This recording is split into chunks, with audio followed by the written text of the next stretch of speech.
మీరు వచ్చి క్లారిఫై చేస్తేనే కానీ వాళ్ళు నమ్మేటట్లు లేరు సార్. మొత్తం దళారుల మాట వింటున్నారు. మేము ఎంత చెప్పినా వినట్లేదు. ఏ కార్డు ఇచ్చినా ఏ లాభం ఉంది సార్ దీంట్లో? చట్టం గవర్నమెంట్ 1996లో భవన నిర్మాణ కార్మికుల కోసం చట్టం చేసింది. ఎందుకు చేసింది?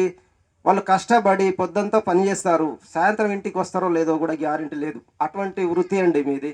అట్లాంటి వాళ్ళ కోసం గవర్నమెంట్ రకరకాలుగా వచ్చే అమౌంట్ను పెంచుకుంటూ వస్తుంది. కానీ దీని మధ్యలో మీకు అసలైన లబ్ధిదారులకు చెందకుండా ఈ దళారులు ఏజెంట్లు తయారై వాళ్ళ మాటలు చెప్పి ఇటు మమ్మల్ని బ్లేమ్ చేసి అటు మీకొచ్చే ఆర్థిక సహాయాన్ని మీకు చెందకుండా మీ పొట్ట కొట్టి వీళ్ళు బతుకుతున్నారు. దీని గురించి మీరు కొద్దిగా క్లారిటీగా చెప్పండి సార్. మేము చెప్తే వినట్లేరు వాళ్ళు అని మాకు 2-3 సార్లు సమ్మయ్య గారు ఆఫీస్కి వచ్చి చెప్పడం జరిగింది.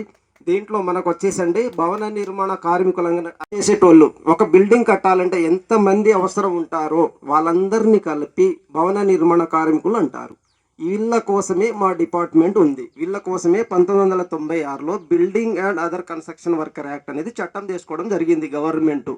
కానీ దీంట్లో వచ్చేసి ప్రతి గ్రామంలో ప్రతి మండలంలో అండి నేను వచ్చి దాదాపు సంవత్సరంన్నర అవుతుంది ఈ స్టేషన్లో అసిస్టెంట్ లేబర్ ఆఫీసర్గా నా దృష్టికి వచ్చిన విషయం ఏంటంటే అసలైన కార్మికుల కంటే బయట ఫేక్ కార్మికులే ఎక్కువ లబ్ధి పొందుతున్నారు ఈ విషయంలో.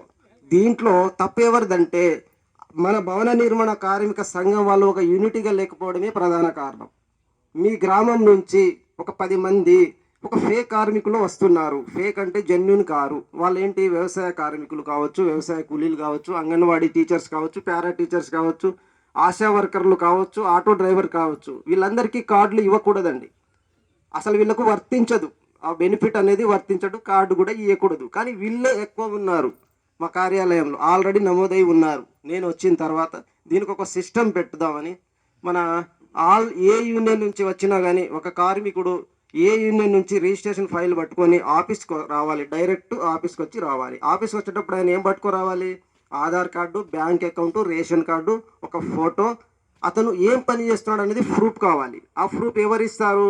మన ఇప్పుడు నైనాల గ్రామం నుంచి ఒక 10 మంది వచ్చారు. ఇక ఆ ప్రూఫ్ ఎవరు ఇవ్వాలి? ఈ గ్రామానికి చెందిన సంబంధించిన భవన నిర్మాణ కార్మిక సంఘం నాయకులు, అధ్యక్షులు కానీ ప్రెసిడెంట్స్ కానీ ఇవ్వాలి. ఆ ఫైల్ వస్తేనే మాత్రమే వాళ్ళని యాక్సెప్ట్ చేయడం జరుగుతుంది.